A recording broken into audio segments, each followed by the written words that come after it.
Le Point vous est présenté par Infomaniac, le cloud éthique.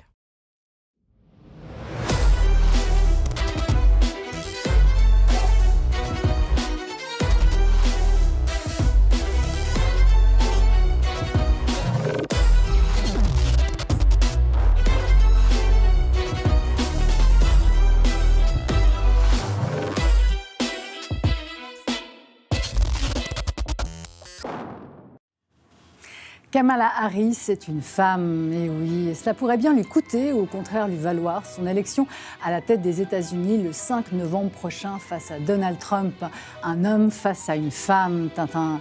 Jamais politiquement la question ne s'était aussi ouvertement posée, redivisant l'Amérique, cette fois en deux camps, celui des hommes, selon les sondages majoritairement derrière Donald, quelle que soit d'ailleurs leur couleur de peau et leur origine sociale, la tendance est très forte, notamment chez les jeunes, et le camp des femmes, en majorité derrière Kamala, qu'elle soit blanche, noire, pauvre ou bourgeoise. Alors qui des deux l'emportera et pourquoi cette guerre des sexes a-t-elle lieu aujourd'hui? Surtout avec quelles conséquences? Eh bien, on en parle ce soir dans Le Point. Bienvenue à toutes et tous sur L'Aimant Bleu.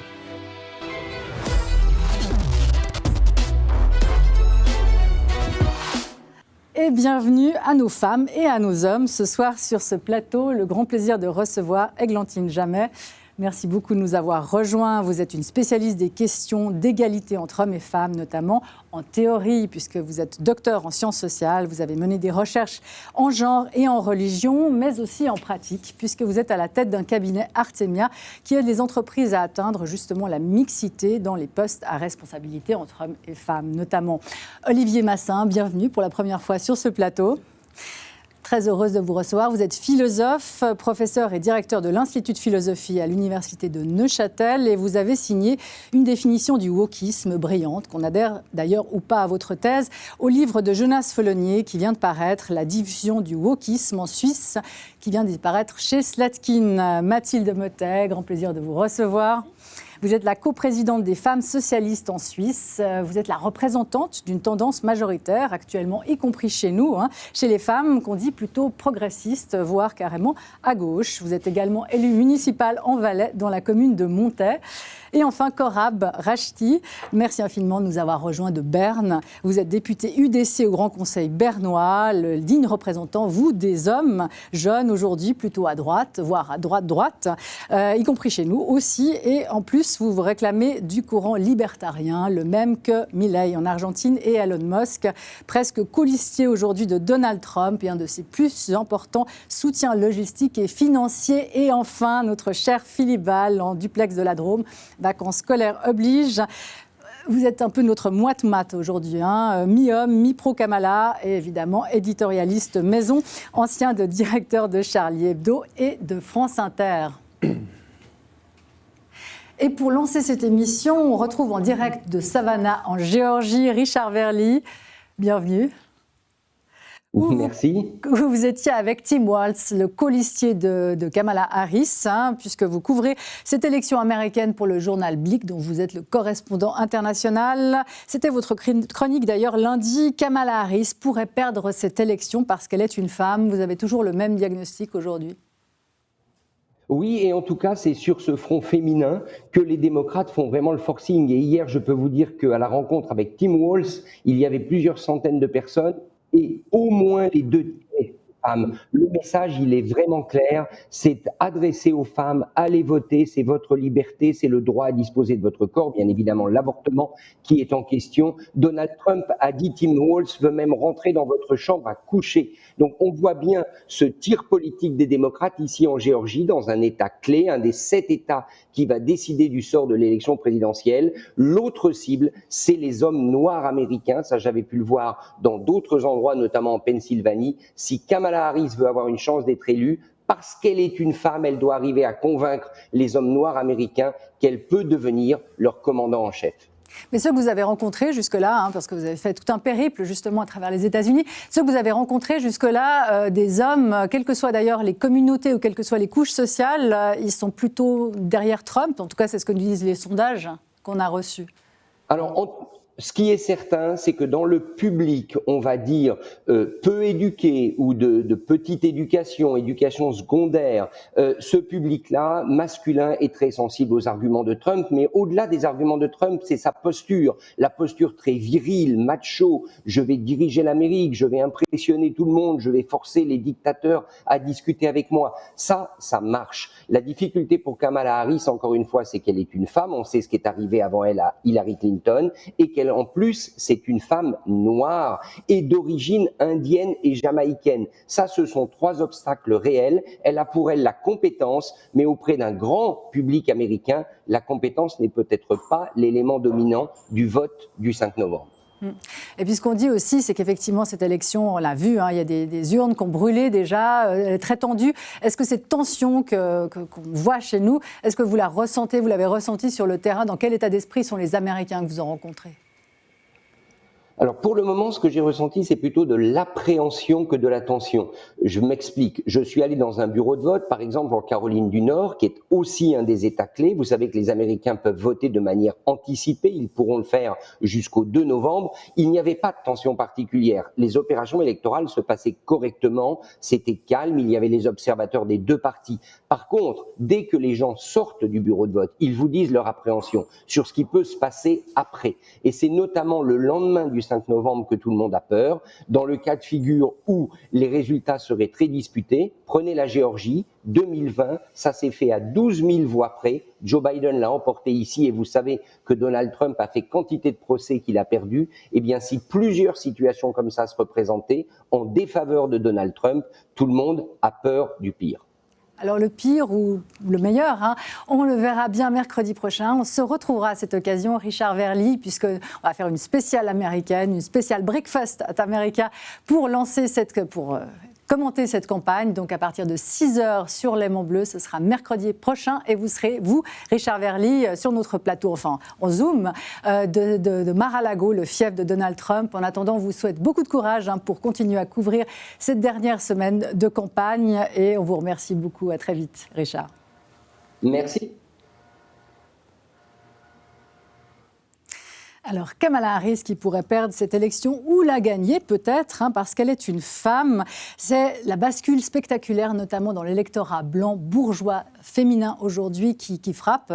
Un commentateur de CNN, spécialiste des data, Harry Hinton, disait que justement 36% de l'électorat, ces femmes blanches, ça représente 36% de l'électorat et que seuls 5% pourraient faire basculer en faveur de Kamala. Comment est-ce qu'on explique qu'aujourd'hui, justement, les femmes blanches, Donald Trump est si peu la cote parmi les femmes blanches, même bourgeoises américaines? Alors je pense qu'on va discuter du contenu, peut-être dans la manière de présenter la question. Il me semble que quand on se demande, on a l'air de suggérer que les femmes votent Kamala parce que c'est une femme et que les hommes votent Donald Trump parce que c'est un homme. Je pense que ce n'est pas la meilleure façon de voir les choses parce qu'il me semble qu'il pourrait très bien y avoir une candidate à la Trump populiste, libertarienne, qui serait tout aussi populaire et inversement un candidat, et il y en a eu évidemment, candidat masculin de l'autre côté. Ce qui est vrai par contre, c'est qu'il semble y avoir une polarisation politique qui est aussi marquée au niveau des sexes, donc c'est-à-dire beaucoup plus de femmes qui votent démocrates et beaucoup plus d'hommes qui votent républicains. Ça semble s'accroître et c'est quand même inquiétant cette polarisation qui n'est pas juste une polarisation idéologique mais qui touche aussi une des divisions fondamentales de la société entre les hommes et les femmes.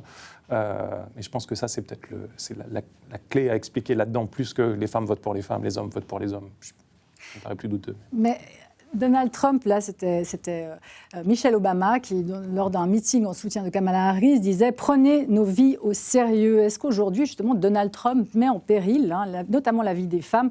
Est-ce qu'elles en ont conscience, Églantine Jamais? C'est sûr que Donald Trump s'est quand même illustré, mais ce n'est pas nouveau, par des propos parfois sexistes, un peu dégradants à l'égard des femmes. Il y a toute la question aussi de l'avortement aujourd'hui, qui est quand même une question qui est revenue sur le devant de la scène aux États-Unis. Ce qui est très intéressant parce que on a parfois un petit peu l'impression dans le discours ambiant qu'on nous dit « mais c'est bon, vous avez tout acquis, tous les droits sont là, pourquoi vous nous embêtez encore ?» et ça va trop loin quand on parle d'égalité. Or, on voit bien avec le fait, par exemple, que Roe versus Wade ait pu être abrogé par la Cour suprême en 2022, qu'en fait, ces droits, ils ne sont jamais complètement acquis. Et je pense que c'est là où les femmes peuvent avoir certaines craintes, en fait, parce que derrière ces candidats, et je rejoins tout à fait ce qu'a dit Olivier Massin, ce n'est pas la question d'être un homme ou une femme, c'est la question de la vision du monde qu'on propose propose finalement. Et aujourd'hui, je pense que ça a rarement été aussi opposé en termes de vision de la société, ce que proposent Trump et Harris, au-delà en fait d'un programme économique, au-delà d'un programme même de politique internationale, mais aussi sur les questions sociétales. Et c'est ça certainement qui fait peur aux femmes. Et d'ailleurs, pendant l'élection du 5 novembre prochain, il y a 10 États qui vont décider si oui ou non ils sont pour l'avortement. Donc ça va être complètement connexe à l'élection américaine, la décision en tout cas de ces 10 États. Korab Rashidi, justement, cette division, notamment chez les jeunes, qui dépasse largement le clivage communautaire, puisqu'on voit ça y compris dans les communautés latinos et afro-américaines. Qu'est-ce que Trump offre de plus que Kamala Harris ou qu'un candidat démocrate justement à ces jeunes hommes aujourd'hui? Donald Trump offre une autre politique de fond, finalement, que ce que proposent les démocrates. Les démocrates proposent une politique plutôt socialiste et étatiste, plus centralisatrice. Et les Américains, et même les étrangers d'ailleurs, que ce soit les Latinos qui viennent de Cuba ou du Venezuela, ont vécu le communisme et le socialisme. Et donc, ils ne veulent pas retrouver la même politique aux États-Unis. Et c'est pour ça que Trump, malgré qu'avec les libertariens, par exemple, on a sur beaucoup de choses pas d'accord du tout avec Trump, mais il propose une société plus axée sur le libre marché, plus d'autonomie, de décentralisation. Et je pense que c'est ça le fond du sujet. C'est ni les hommes contre les femmes, c'est ni les latinos ou les noirs contre les blancs, c'est la politique de fond, c'est-à-dire voulez-vous plus d'étatisme et de socialisme aux États-Unis ou voulez-vous plus de libéralisme, en tout cas une penchant libérale aux États-Unis. Et je crois que c'est les deux le sujet de fond. C'est la première fois quand même ça fait la première fois depuis Nixon que les Afro-Américains se pencheraient justement en partie pour des républicains. Et les Latinos aussi, c'est la première fois que ça sera aussi massif. Donc il y a quand même un effet Trump qui convainc davantage les hommes que les femmes. C'est juste la réalité du terrain. Est-ce que les Américains vivent mieux maintenant qu'il y a 4 ans ? La réponse, non, ils vivent moins bien qu'il y a 4 ans. L'inflation, c'est une décision politique qui a été prise par les démocrates, donc l'administration de Joe Biden, et toutes les décisions qui ont été prises, qui vont dans un sens politique clairement et très clair, c'est les résultats, et les gens le voient sur le terrain, et ils ne veulent pas. Les Américains ou les gens qui vivent aux États-Unis, ils ont une autre façon de vivre, une autre pensée politique aussi que nous, ici en Europe. La liberté, la propriété privée, l'attachement au free speech, la liberté d'expression, le deuxième amendement, les armes, etc. C'est des choses qui sont enracinées. Et je crois qu'on devrait aussi, en Europe aussi, plus s'inspirer du libéralisme, où on a tendance des fois à se cacher ou de le traiter d'une autre façon qu'il devrait être traité. Il y a aussi, on a beaucoup décrit ce backlash, cette crispation des hommes contre justement les luttes progressistes. Est-ce que là, les femmes ont exagéré, justement, sont en train de renvoyer tous les hommes justement dans le camp des réactionnaires? Mathilde Mottet. Je pense que les femmes, elles exagéreront le jour où on aura un système avec une domination des femmes et non des hommes. Et on est super loin de ce système-là. On n'est même pas dans un système égalitaire. Et moi, la façon dont je vois cette mobilisation des femmes pour Kamala Harris plutôt que pour Trump, c'est d'un côté peut-être plus d'empathie, déjà, de la part des femmes, et pas d'un côté, pas parce qu'elles sont nées femmes et du coup elles sont nées empathiques, mais parce qu'on a été socialisées pour le faire, et on a été socialisées aussi dans ce système, et c'est un système dans lequel on est discriminé, dans lequel on est sous-payé, dans lequel on est agressé, violé parfois, et à partir du moment qu'on conscientise ça, c'est possible d'avoir de l'empathie aussi pour d'autres groupes minorisés. Et Kamala Harris, alors bien qu'elle s'engage quand même à un niveau loin d'être révolutionnaire, loin d'être communiste, pour le droit des personnes noires, le droit des femmes, le droit des personnes LGBT. Et je pense que ça a un écho. Et je pense aussi que les hommes ont plus à perdre actuellement. Si on était dans un système beaucoup moins patriarcal ou moins sexiste tout court, les hommes auraient plus à perdre parce que ça voudrait dire qu'ils ne pourraient pas exercer leur violence comme ils le font jusqu'à présent. Ça veut dire que peut-être il y aurait moins... moi, je suis plutôt pour que les salaires montent vers le haut de tous les côtés, mais ils risquent vraiment d'avoir quelque chose à perdre. Et je pense qu'il y a que les hommes sentent ça et du coup... essayent d'appartenir à un projet. Et pour l'instant, le projet politique que Trump leur vend a l'air plus attractif. Et ça, je pense que c'est le job de la gauche de vendre un projet mieux, mais je pense que je pourrais développer plus tard. Oui. Non, ils vendent en tout cas un projet féministe. On va regarder cette séquence et je vous ferai réagir. Philippe Ball, justement, l'Amérique a-t-elle besoin de plus de virilité aujourd'hui? On regarde. Ils ont essayé de tuer le prochain président des États-Unis. Ça suffit. Laissez la Trump mania exploser, mes frères. Laissez la Trump mania reprendre le pouvoir. Laissez la Trump mania rendre sa grandeur à l'Amérique. Si vous, les médias libéraux et l'équipe de campagne de Harris, vous appelez ça de la masculinité toxique, allez-y. Nous, on appelle ça de la virilité. Et nous avons besoin de virilité aujourd'hui en Amérique. C'était Byron Thomas Donald, ce républicain de Floride qui jouait les chauffeurs de salle lors d'un meeting pour Donald Trump. Philippe Ball, est-ce que l'Amérique aujourd'hui, voire le monde, a besoin de se reviriliser un peu pour être mieux gouverné, pour résoudre notamment ses problèmes économiques ? Non, je pense que c'est une évolution tragique des États-Unis, enfin une évolution, on pourrait dire une régression des États-Unis. Normalement, dans une élection démocratique, effectivement, il peut y avoir un débat profond entre une société plus libérale, une société plus étatiste, une économie plus redistributrice ou moins redistributrice. C'est la gauche et la droite, c'est le débat démocratique normal. Là, en l'occurrence, ça s'est cristallisé et on le voit dans les dernières enquêtes d'opinion. Les hommes contre les femmes. Et les propos de Trump sont incroyables parce qu'il y va très fort. Il y a son chauffeur de salle qu'on vient de voir là, mais lui-même, par exemple, vient de dire son admiration pour l'organe reproducteur d'Arnold Palmer, qui est un golfeur mythique, qui, paraît-il, un organe reproducteur dont la taille avoisine celle d'un poney. Et donc, il a dit que c'était formidable et que c'était l'avenir. Enfin bon, bref, c'est hallucinant les propos qui se tiennent. Il a dit à propos de Kamala Harris, on va quand même pas voter pour cette fille de merde. Donc, il y a quelque chose de très, très profond, puisque, évidemment, tout ça touche aux droits des femmes en arrière-fond, notamment le droit à la contraception et l'avortement, qui sont des droits absolument fondamentaux, qu'il a déjà commencé à remettre en question. Enfin, la Cour suprême qui l'a mise en place a remis ça en question. Donc, c'est quelque chose d'extrêmement grave. Et en plus, il y a une énorme contradiction entre le libéralisme, soi-disant, le libertarien qui est revendiqué par Trump et le puritanisme dont il fait preuve, parce que le virilisme, c'est toujours un puritanisme. Et ce puritanisme dont il prêche aujourd'hui, ça a été un des arguments essentiels pour rapprocher le Parti républicain de la Russie.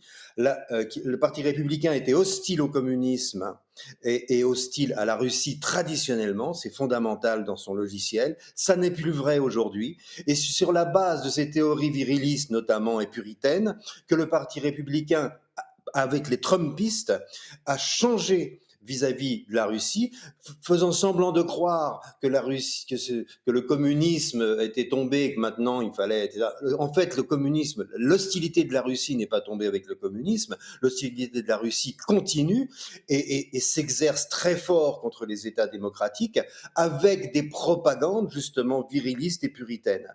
Et ça, Trump s'en fait l'écho, s'en fait le héros, et c'est un énorme danger pour non seulement la société américaine, mais pour l'Europe et pour toutes nos sociétés démocratiques. Oui, alors je vais vous faire réagir, Cora Brachiti, parce que justement, vous êtes de cette obédience libertarienne. On a l'impression que le libertarianisme, justement, c'est beaucoup plus de liberté individuelle. Or là, on voit la crispation autour des questions de mœurs, mais des questions aussi de reproduction, anti-avortement, etc. Comment est-ce qu'on mêle les deux ? Comment est-ce que Elon Musk peut s'adjoindre justement aux plus conservateurs des soutiens de Trump ? Alors, ce qui se passe actuellement aux États-Unis, c'est une convergence de tout, on va dire, le bloc du centre jusqu'à droite, très à droite. Les libertariens, on se considère ni de gauche ni de droite d'ailleurs, on se considère sur des principes basés sur le droit et économiques. Et donc, on pense, d'après nous, les libertariens, même si, comme j'ai dit auparavant, on ne soutient pas Trump dans 80% de ce qu'il dit ou ce qu'il fait, mais en tout cas, il y a une partie là-dedans où, pour nous, ça va dans une meilleure direction que si ce serait les démocrates et donc le socialisme des démocrates qui soit appliqué dans la prochaine législature aux États-Unis. C'est le choix du moins pire. C'est le choix du moins pire, exactement. Mais l'idée, c'est que justement, concernant l'avortement, et je crois que des fois on ne dit pas tout, mais c'est ce que la Cour suprême a dit, c'est juste que les États allaient décider. C'est-à-dire c'est une décentralisation comme en Suisse, si vous voulez, où c'est les cantons qui décident et on ne centralise pas des décisions. Les barrières de protection. Mais pas sur l'avortement en Suisse. Hein. Oui. Non, pas sur l'avortement, je dis aux États-Unis. Et puis Milei, je fais juste cette incise, Milei en Argentine, qui est un libertarien, s'est prononcé contre l'avortement. Oui, parce que le débat est extrêmement ouvert chez les libertariens, dans le sens où la propriété privée, c'est-à-dire le corps, il m'appartient, donc je décide ce que je fais, est-ce qui est juste, ou bien est-ce que la vie, l'embryon qui naît, il s'appartient déjà à lui-même, et donc c'est une vie. Et donc il y a toujours ce débat qui n'est pas tranché, je pense qu'il ne sera jamais tranché chez les libertariens. Et donc nous, en tout cas, moi je suis dans le sens où une femme, son corps lui appartient, donc sa propriété privée, elle peut décider. Mais par contre, il y a une autre différence, on a droit d'avorter, mais on n'a pas droit à l'avortement. C'est-à-dire le droit à l'avortement voudrait dire que quelqu'un ne paye donc médicalement le processus d'avortement. Et là, il y a aussi une différence chez les libertariens. Si je dis votre corps vous appartient et vous décidez pour vous-même, très bien, vous le faites, mais vous avez le droit de payer vous-même votre avortement et pas que la société a le droit doit vous payer l'avortement. Et c'est ça la grande différence de l'approche des libertariens par rapport à des conservateurs plus traditionnels. Oui, volontiers. Je pense qu'il y a un problème quand même dans cette discussion, c'est la connaissance un peu du débat public et de la politique américaine, dans le sens où, par exemple, les démocrates ne sont pas des socialistes, dans une acception européenne. L'échiquier politique n'est pas du tout le calqué, en fait, sur notre échiquier politique à nous. Donc je pense qu'on est quand même assez loin du socialisme ou de la gauche telle qu'on la connaît en Europe.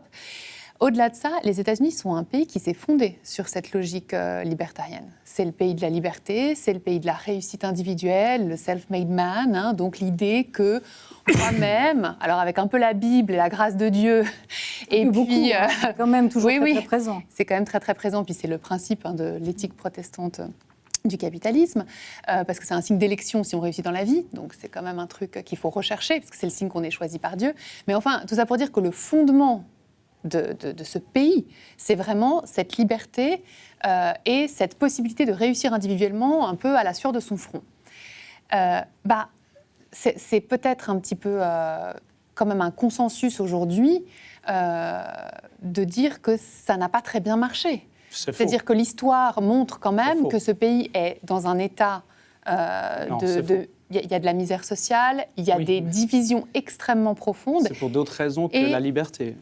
Alors, au contraire, c'est l'interventionnisme d'État qui crée ça. Mais j'ai l'impression que l'interventionnisme d'État, il est venu beaucoup avec l'État-providence après la Seconde Guerre mondiale, un peu partout, réparer des inégalités, parce qu'en fait, on a pris conscience que juste avec la nature et la liberté propre, et je veux dire, c'est tout ce qu'a montré après la sociologie, le déterminisme social, etc. En fait, on ne part pas tous avec les mêmes chances. Et la vie n'est pas juste. C'est terrible, mais la vie n'est pas juste. L'État-providence aux États-Unis, c'est la même chose, c'est un lieu commun. Depuis 80 ans d'État-providence, quel est le résultat alors? Mais aux États-Unis, il n'y a pas l'État-providence. Aux États-Unis, il y a des difficultés énormes pour se faire soigner. Mais bien sûr. Enfin, je ne sais pas si vous avez... Il y a des grandes subventions pour l'économie. Donc c'est justement le contraire d'un État-providence. Et ce qu'on voit, quand même, c'est un peu la déliquescence de tout ça, le manque d'investissement, mais si on parle même de l'investissement dans les infrastructures, enfin, aller prendre le métro à New York. Vous avez vu les plans de relance en milliers de milliards que l'administration américaine fait. Mais qui doit compenser du laisser-faire. Non, mais justement, il n'y a pas assez de laisser-faire. L'État américain ou les démocrates, justement, donc, cette conception étatiste des choses qui veut apporter l'égalité par l'administration, etc., au contraire, amène des actions qui produisent tout le contraire. Ce que vous dites, l'État-providence, si ça fonctionnerait, ça se verrait. Il y aurait moins de pauvres aujourd'hui aux États-Unis. Mais au contraire, le fait que la Fed, la Banque fédérale américaine, imprime de l'argent et donc dévalue et crée de l'inflation, les gens se plaignent de ça aujourd'hui. Donc c'est l'interventionnisme étatique qui crée tous ces problèmes sociaux aux États-Unis. Et ce n'est pas la liberté. c'est le contraire, c'est l'interventionnisme. Je crois qu'on ne va pas résoudre la conversation, mais il me semble qu'il y a un entre-deux, puis que les États-Unis sont quand même plutôt encore pas tellement vers l'interventionnisme. Olivier Massin, j'aimerais savoir l'avis du philosophe justement sur pourquoi une crispation aujourd'hui autour toujours des organes génitaux. Philippe Val évoquait la taille du pénis. C'est vrai qu'on est autour d'une masculinité très, très revendiquée par les soutiens de Trump, et à contrario aussi du ventre de la femme, puisque l'avortement est un des grands axes quand même du débat aujourd'hui. Qu'est-ce qui se joue autour de cet appareil reproducteur, on va dire ça comme ça? Alors, il me semble qu'il y a deux explications du phénomène. Il y a celle que Mme Mottet a avancée, c'est de dire qu'il y a un certain nombre de progrès qui se jouent pour les femmes, pour les minorités. Et puis, il y a une réaction des hommes qui se disent on s'est fait avoir, on perd nos privilèges, donc on va voter Trump.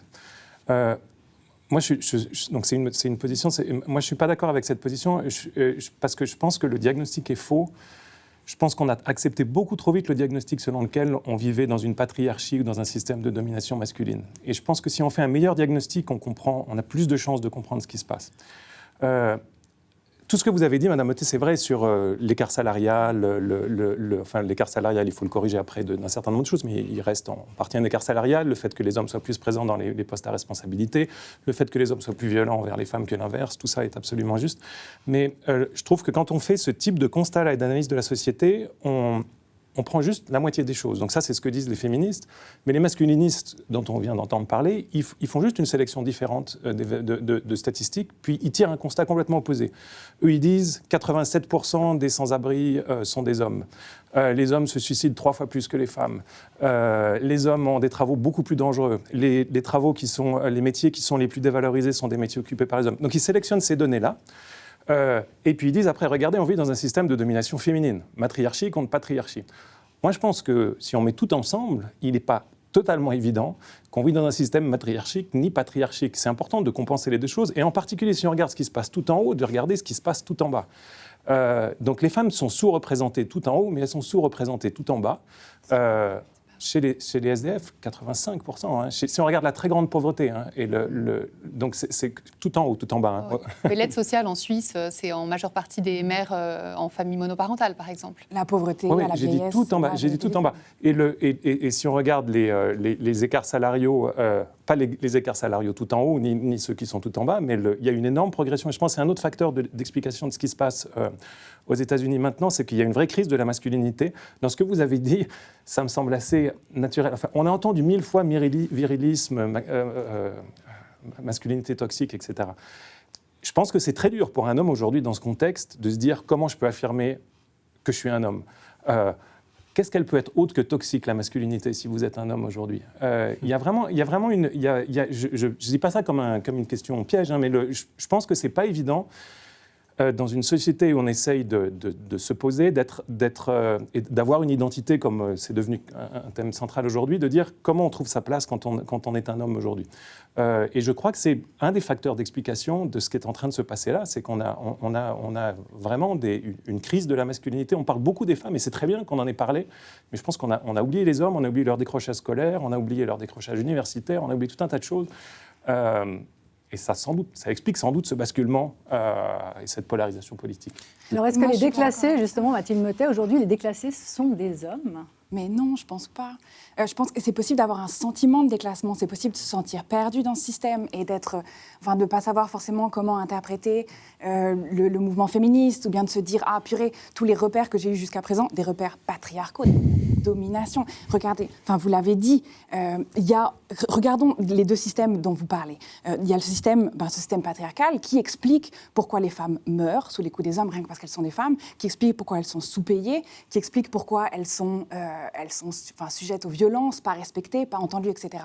Et vous nous parlez d'un autre phénomène qui est le sans-abrisme, qui est la pauvreté sociale, mais ça, c'est pas des choses qui touchent que les hommes, c'est des choses qui touchent tout le monde. Alors, quand on regarde ces deux systèmes-là, qu'est-ce qui les assemble? C'est quoi, finalement, c'est les deux faces d'une même pièce. Et la pièce en question, c'est le capitalisme. Parce que qu'est-ce qu'on a besoin dans ce système? On a des patrons et des gens... apparemment, et c'est leur liberté d'exploiter les autres, mais on a des patrons qui possèdent des moyens de production. Et c'est pour faire travailler ces moyens de production, on a besoin de personnes qui, du coup, vendent leur force de travail pour pouvoir survivre. Ces personnes, du coup, vendent leur force de travail. En échange, on produit de la valeur. Elles reçoivent un salaire. Elles produisent de la valeur. La valeur, elle est au-dessus. Les patrons empochent la valeur. Ça, c'est le système patriarcal, le système capitaliste, où on a l'exploitation. Je vais vous aider. Le système capitaliste, il est beaucoup plus simple. C'est un échange libre et volontaire en deux individus, c'est tout. Là-dedans, on a du chômage aussi, parce qu'on a des mécanismes qui font que, ce qu'on priorise, c'est les profits et puis pas la vie des personnes, pas leurs besoins. Et du coup, on prône certaines choses qui font que, en conséquence, là, on peut avoir de la pauvreté. Il ne changera pas le monde demain. C'est exactement la même chose. Et je trouve que c'est insultant, très honnêtement, d'entendre que les hommes souffriraient la même chose que les femmes. Parce que, plus. Plus. Parce que les femmes, il n'y a pas d'hommes qui meurent d'un système matriarcal. Ça n'existe pas. Alors, je vais vous demander votre avis. C'est 3 fois plus que les femmes, les hommes. Mais c'est intéressant que vous donniez ces chiffres, Olivier Massin. C'est intéressant que vous donniez ces chiffres parce qu'il y a une historienne française qui a publié il y a 1 ou 2 ans un livre qui s'appelle « Le coût de la virilité », où elle chiffre justement ce que coûte humainement aux hommes et ce que coûte financièrement à la société l'éducation virile, c'est-à-dire le fait de trouver peut-être un peu chouette de faire la bagarre, d'enfreindre les règles, de faire le mariole à l'école, parce qu'un garçon, il est effectivement en décrochage, parce qu'à l'école, il est valorisé s'il fait le clown devant ses copains, et c'est un gars cool. S'il bouquine, et qu'il aime bien les matières littéraires, c'est pas un gars cool. Hein. Et ce qui est intéressant, c'est que moi, je trouve que c'est en fait le même système de domination qui fait du mal aux femmes, crée des inégalités, mais qui en fait fait aussi beaucoup de mal aux hommes et se retourne contre eux. Et au lieu d'opposer les deux logiques, on pourrait juste se dire en fait ce système qui encourage les garçons à prendre des risques, effectivement qui fait qu'ils meurent plus jeunes. La mortalité, le taux de mortalité, c'est pas un fait de nature. Les garçons, ils vont moins exprimer leurs émotions, ils vont moins chez le psy, donc ils se suicident plus, ils ont plus de comportements à risque, ils conduisent plus vite sur la route, ils s'alcoolisent plus, ils consomment plus de substances toxiques, ils font plus de délits, ils respectent moins la loi, donc ils vont plus en prison. Tout ça, c'est vrai, mais tout ça, on peut aussi l'expliquer en disant est-ce qu'on ne peut pas repenser justement cette virilité ou cette masculinité toxique ? Et moi, c'est là que je trouve hyper intéressant ce que disent les études sur le genre, c'est quoi la masculinité ? Vous dites c'est difficile de se définir aujourd'hui en contrepoint de cette violence, mais au contraire, c'est génial. Il y a un immense champ pour les hommes de dire qu'est-ce qu'on a envie d'être au-delà d'avoir un pénis et des testicules en tant qu'agent social pour construire une société qui n'est pas juste la guerre, les poings et cette haine, quoi, finalement, qui vous détruit, messieurs. Moi, j'aimerais juste apporter un exemple concret en Suisse. Dans la Constitution suisse, il y a un article qui commence, le premier, qui dit que les hommes et les femmes sont égaux. En droit. Et puis, plus loin, à l'article 58, il n'y a que les hommes qui sont soumis à l'armée et au service civil. Et donc, c'est une inégalité, en fait, ce qu'a dit monsieur ici, contre les hommes. Parce que les hommes, ici, dans ce cas-là, c'est inégal. Tout simplement, on doit partir à la guerre et mourir. Je suis tout à fait d'accord avec vous. Et donc, aujourd'hui, concrètement, si on doit... Aujourd'hui, on n'en parlera plus. Le terme de l'égalité, c'est souvent là qu'il y a un mélange des choses. On parle de l'égalité face au droit, mais le camp socialiste, c'est la transformation sociale que vous voulez faire, c'est l'égalité dans les résultats.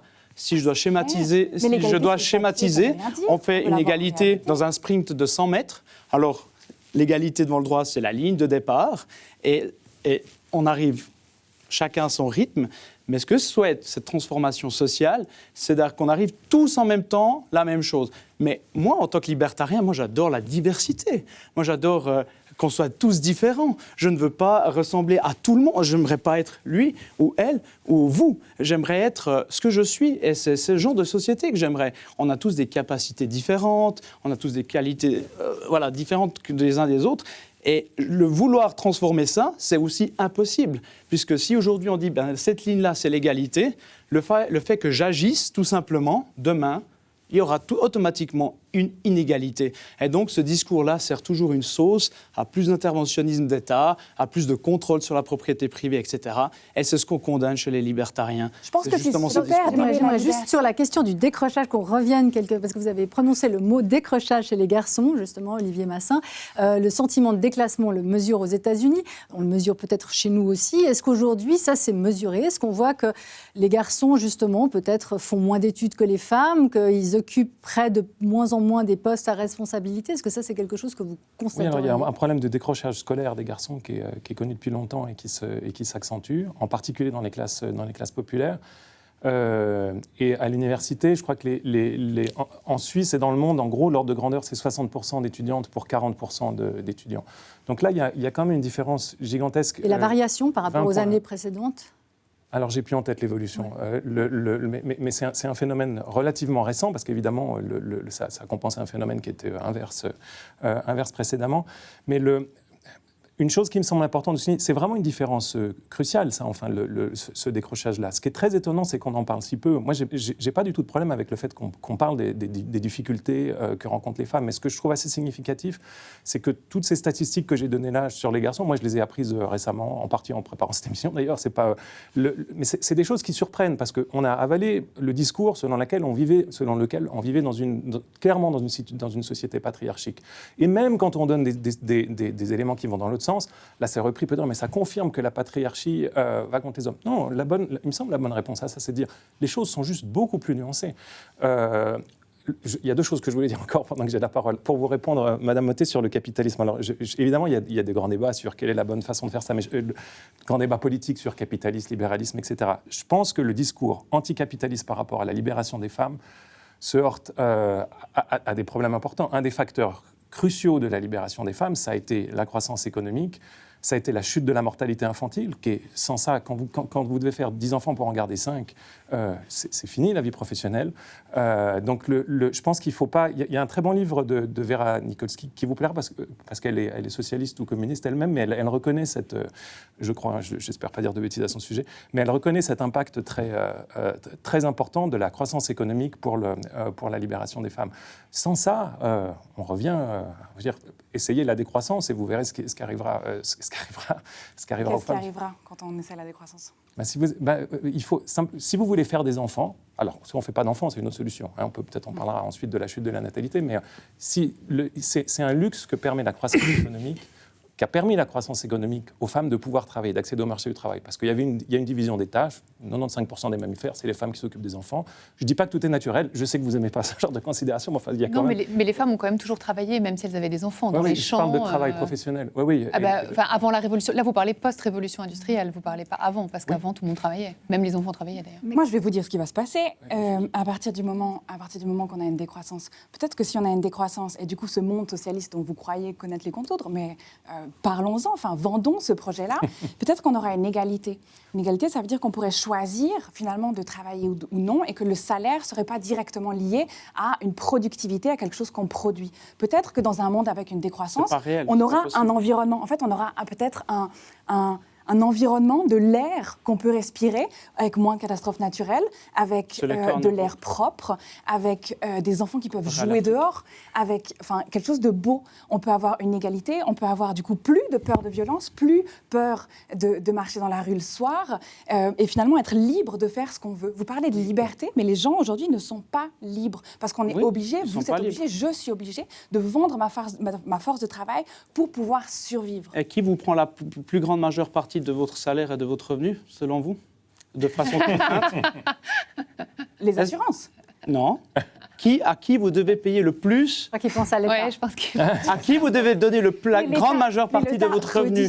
L'État fait en sorte. L'État fait en sorte que tout le monde puisse partir sur la même et c'est pas le cas en Suisse, mais de faire en sorte que tout le monde arrive sur la même longueur, la même ligne de départ. Vous parlez d'aimer la diversité, mais c'est possible d'aimer la diversité seulement si on a tout le temps été au sommet de la pyramide. Non. Demandez à une femme migrante qui fait des nettoyages si elle adore la diversité. Demandez à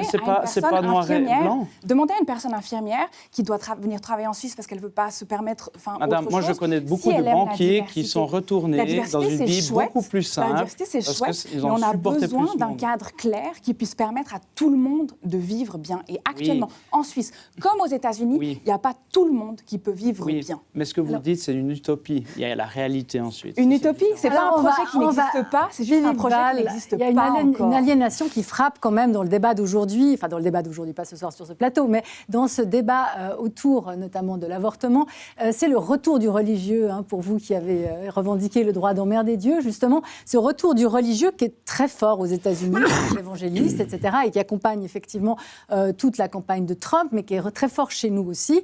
On l'explique comment ça ? C'est-à-dire que rien, il y a eu effectivement en Occident un effondrement du christianisme que pas grand-chose n'a remplacé, donc certaines barrières morales à l'usage des gens, voilà, et qui ont disparu sans être vraiment très très remplacées, et ça provoque beaucoup d'errance morale au sein de la société. Mais quand même, il faudrait remarquer une chose, j'écoute avec vraiment beaucoup d'intérêt ce qui se dit sur le plateau, en étant hélas un peu extérieur à cause du Zoom, mais j'entends ce que dit Massin par exemple est très juste, c'est très très beaucoup plus nuancé qu'on ne pense, parce que en réalité, notamment à cause des réseaux sociaux, mais pas que, ce sont les discours les plus extrémistes que l'on entend.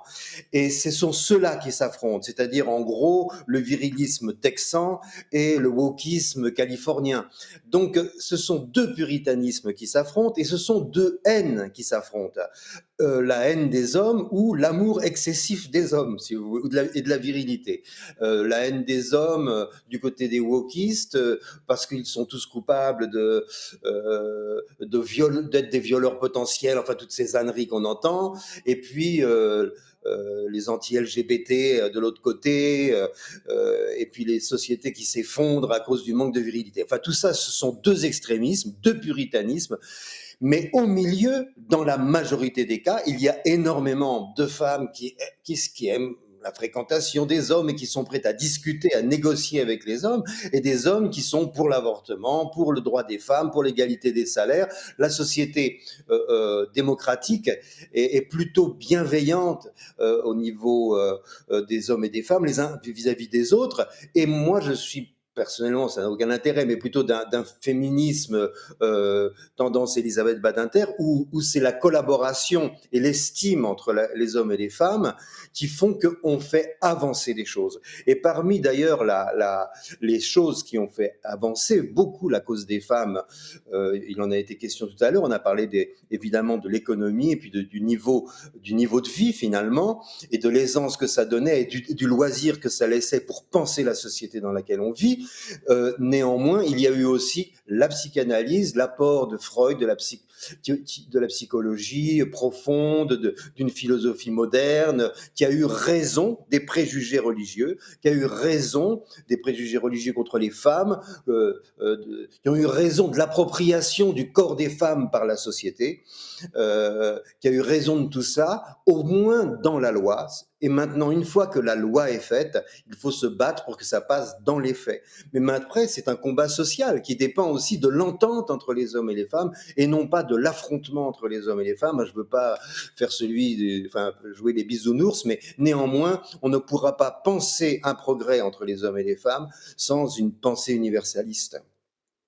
Églantine Jamet. Alors ce phénomène-là, effectivement, Dieu vous entende, Philippe Val, mais pour l'instant, ce qu'on mesure, effectivement, c'est une dissension de plus en plus forte, y compris chez nous, en Suisse. Il y avait un sondage de la NZZ qui était paru l'année passée pour montrer qu'effectivement, une majorité aujourd'hui de femmes, notamment chez les jeunes, était plutôt progressiste à gauche, et une majorité de garçons, de plus jeunes garçons, sont à droite, extrême droite. Cette division-là, comment est-ce qu'on peut espérer la résorber aujourd'hui, notamment pour faire couple ? Bon, déjà, par rapport à ce que vient de dire Philippe Val, je pense qu'il y a un point essentiel, c'est l'amplification qui est donnée par les réseaux sociaux, qui donne cette impression de radicalité extrême, de mouvements qui s'opposeraient, Je crois qu'on n'est quand même pas tout à fait là-dedans pour la majorité des personnes. Et moi, j'avoue que j'ai de la peine à comprendre comment on peut encore aujourd'hui penser, par exemple, que le mouvement féministe, c'est un mouvement de haine des hommes ou qui veut détruire les hommes, parce que c'est une imagination. Enfin, je veux dire, on dit souvent le féminisme n'a jamais tué personne, le machisme tue tous les jours, mais c'est quand même la réalité. Et bien sûr que c'est facile de caricaturer. Moi, je n'utilise pas le terme de wokiste parce que je pense que justement, c'est un très bon terme pour tout mélanger, tout mettre dans le même sac et décrédibiliser ces mouvements. Mais il y a cette polarisation et ce jeu un petit peu de ceux qui font beaucoup de bruit, mais qui ne représentent peut-être pas la majorité. Et je vais C'est un argument. Hein. On va juste écouter Elon Musk. Elon Musk, après je vous redonne la parole tout de suite. À propos justement des woke, enfin sa crispation, elle est personnelle d'ailleurs, puisque son fils aîné est devenu une fille. Et donc voilà ce qu'il dit à propos de son enfant, qui dit avoir perdu. I was essentially tricked into signing documents for one of my older boys, Xavier. This was before I had really any understanding of what was going on, and we had COVID going on, and so there was a lot of confusion. They call it dead naming for a reason. Yeah, All right, so the reason it's called dead naming is because your son is dead. So my son Xavier is dead, killed by the woke mind virus. So I vowed to destroy the woke mind virus after that. Voilà, ce qu'on catégorise comme des exagérations sociétales. Hein. Alors lui, évidemment, il n'y va pas de main morte. Hein. Il dit que son fils lui a été enlevé par le virus woke. Alors, moi, je pense déjà qu'il y aurait beaucoup moins d'adolescents dans des questionnements existentiels sur leur identité si on pouvait sortir des petites boîtes. Si on arrêtait avec ces stéréotypes fille-garçon, si t'es une fille, tu dois faire ça comme sport, avoir tel goût, te socialiser comme ça, garçon inversement. Si on avait plus de liberté, justement, d'être un peu qui on veut être, indépendamment de son corps, je pense que déjà on résoudrait une grande partie du problème. Après, moi, ce que j'entends là, c'est de la souffrance. C'est de la souffrance, c'est de la peur, c'est de l'incompréhension. C'est quelqu'un qui n'a pas réussi à entrer dans la situation que vivait son fils et qui en est aujourd'hui profondément triste.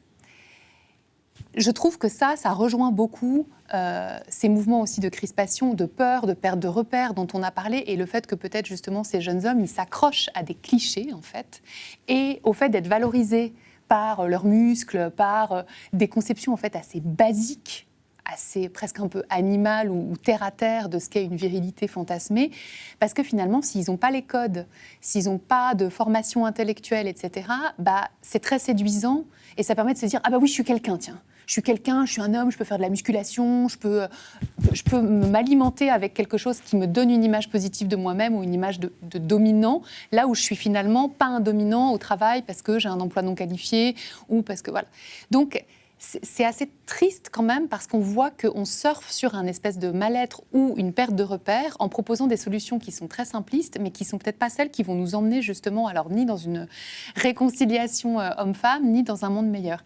Et je voulais juste réagir par rapport à ce que Mathilde Mottet a dit. Je suis désolée, je vais juste dire que le capitalisme n'a pas inventé le patriarcat.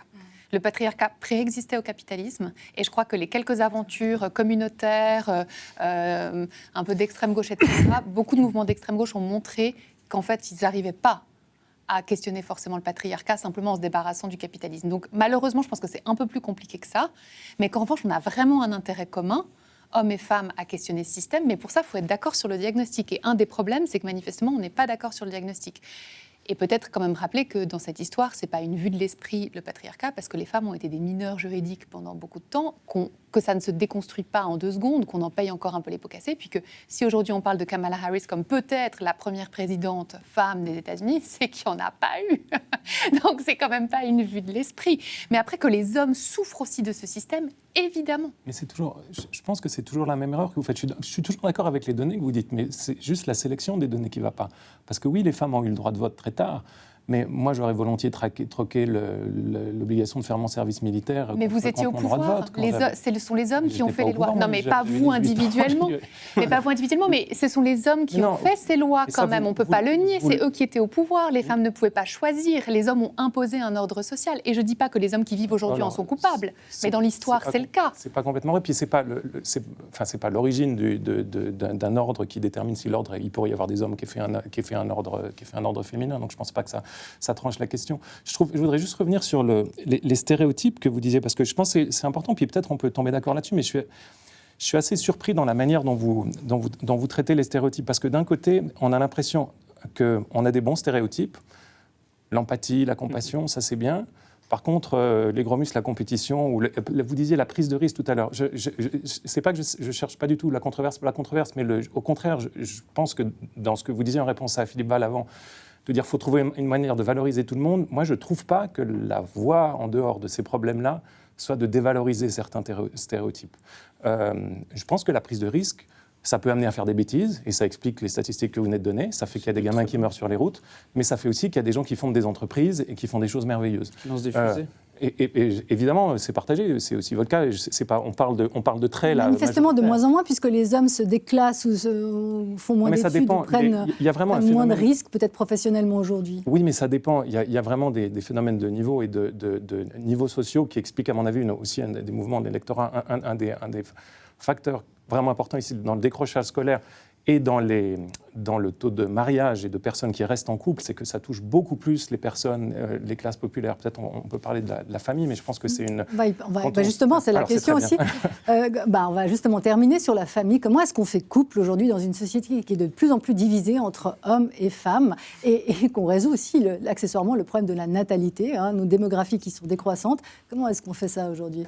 Quand on se comprend si mal. Je ne sais pas comment on fait, mais ce qui me semble, c'est que la famille doit revenir en force. Alors, je ne sais pas si les libertariens sont complètement d'accord, enfin, vous direz, mais il me semble que c'est une valeur qui a pris beaucoup de coups dans l'aile, et un peu à cause de certaines formes de féminisme aussi, pas que, mais certaines formes. Et je trouve qu'on ne peut pas juste parler de féminisme en général, parce qu'il y en a autant que de versions. Il y a le féminisme de gauche, de droite, conservateur, libéral, etc. Mais donc la famille est longtemps passée pour une forme d'obstacle à la liberté, à l'autonomie des femmes, pourquoi est-ce qu'on irait s'attacher. Ce qu'on voit aujourd'hui, c'est que donc il y a un phénomène qui touche les hommes, c'est que les hommes supportent beaucoup moins bien la solitude que les femmes, et que c'est une des explications du déclassement social d'un certain nombre d'hommes aux États-Unis. Donc on n'a plus besoin d'eux. Les femmes travaillent, donc elles n'ont plus besoin d'hommes pour éduquer les enfants. Et donc les enfants, on se retrouve avec des hommes solitaires, ce qui n'est pas bon du tout, en particulier pour les violences féminines, si on prend ça au sérieux, mais pas seulement, aussi pour eux, c'est mauvais. Il y a un nombre de statistiques incroyables sur la famille dont on ne parle pas parce que ça passe comme une valeur conservatrice, et comme aujourd'hui on pense que le conservatisme c'est forcément mal, on ne veut pas le mettre en avant, mais je pense que c'est une erreur. Juste deux. La corrélation très élevée entre le fait d'être dans une famille, de rester dans une famille, et le bonheur des différents membres de la famille. Il y a un impact très direct dans toutes les études sur le bonheur des personnes. Et l'autre chose on commence enfin à en parler, et il faut le dire, quand on dit ça, on n'est pas en train de dire si vous avez divorcé, vous avez raté votre vie, mais on parle juste au contraire, on parle juste de statistiques générales. On peut être un parent solitaire merveilleux, mais dans l'ensemble, c'est évidemment un énorme atout pour les enfants que d'avoir des parents qui restent ensemble. Quand on a deux parents, c'est 2 fois plus qu'un parent. Ça fait plus d'argent, ça fait plus d'attention, et on retrouve ça dans tous les résultats sociaux ensuite. Est-ce que les enfants trouvent un travail plus élevé, plus classé, etc. Donc je pense que dans les relations hommes-femmes, je ne sais pas comment on fait pour défendre la famille, mais il me semble aujourd'hui que c'est une des choses qu'on doit défendre et qui peut-être au moins aidera par la proximité. Alors, il nous reste très peu de temps, justement, mais Coram Rachiti et puis Mathilde Motel, mot de la fin, justement sur comment faire couple. Par exemple, vous pourriez être avec une féministe progressiste, mariée? Oui, pourquoi pas. Votre femme, elle est... Non, elle n'a pas, elle a d'autres penchants. Elle a une carrière qui est beaucoup plus élevée que la mienne, c'est une autre cadre. Elle gagne 40% de plus que moi. Mais donc elle est émancipée. Elle est émancipée, mais je crois que tout le débat qu'on discute ici entre hommes et femmes, ça n'a aucun sens. Enfin, c'est ce que je pense aussi. Ça n'a absolument aucun sens de créer des catégories. Juste aussi pour les LGBT, etc., j'aimerais juste dire qu'aux États-Unis, le Parti libertarien, avec Olivier Chase, il est de la communauté gay, c'est un libertarien gay. À l'UDC, etc., nous avons aussi des personnes de la communauté LGBT. Mais même des femmes. Et des personnes noires, du coup. Oui, transgenres. Enfin, Mélanie est une femme. Exactement, c'est ce que je voulais dire. Le Pen, Marion Maréchal. Exactement. Margaret Thatcher, Angela Merkel, des femmes très puissantes de droite qui ont été soutenues, qui ont eu de très grandes carrières. Mais maintenant, pour venir à la famille. Oui, alors moi, je pense qu'on a substitué la famille traditionnelle. On a toujours remplacé par des soutiens que l'État propose. C'est-à-dire, on a fait une autonomisation des familles. Et c'est ce qui se passe, en fait. Et le premier filet social, c'est la famille. Et je pense que c'est là qu'il y a, comme j'ai dit auparavant, une convergence des droites aux États-Unis, où on peut dire avec les chrétiens, les évangélistes, les libertariens peuvent s'entendre sur ce sujet-là, comme quoi la famille, c'est le premier pilier social et ce n'est pas à l'État de se substituer à ça. Alors à vous, Mathilde Mottet, rapidement. Comment faire couple? Soyez des lesbiennes, je vous jure, c'est vachement plus chouette. Pour ne pas être avec un homme masculiniste. Ah non, Il existe des contre-exemples. Hein. D'ailleurs, Jonas Follonier, son prochain regard libre, elle sera sur les contre-exemples, une femme de droite et un homme de gauche. Mais je pense que n'importe quelle forme de société ou n'importe quelle relation qu'on a entre nous, ce ne sera jamais possible que tout le monde soit épanoui, que tout le monde puisse vivre une vie libre, une vie riche, une vie calme, s'il y a des rapports de domination.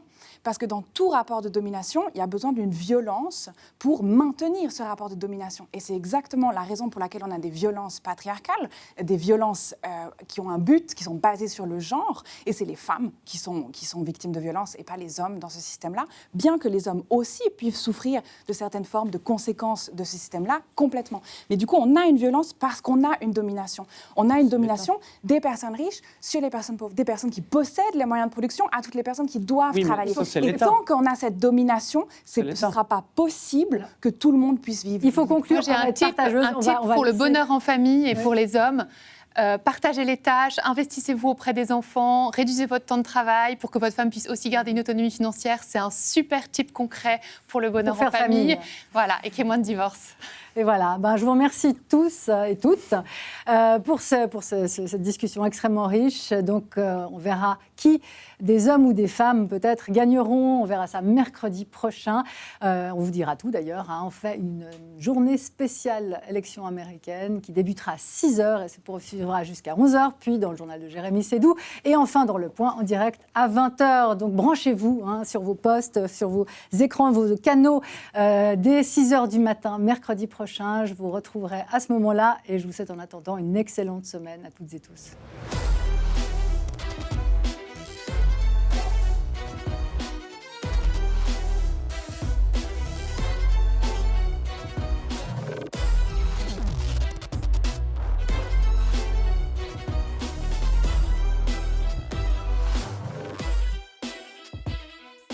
Infomaniac, le Cloud Éthique vous a présenté Le Point.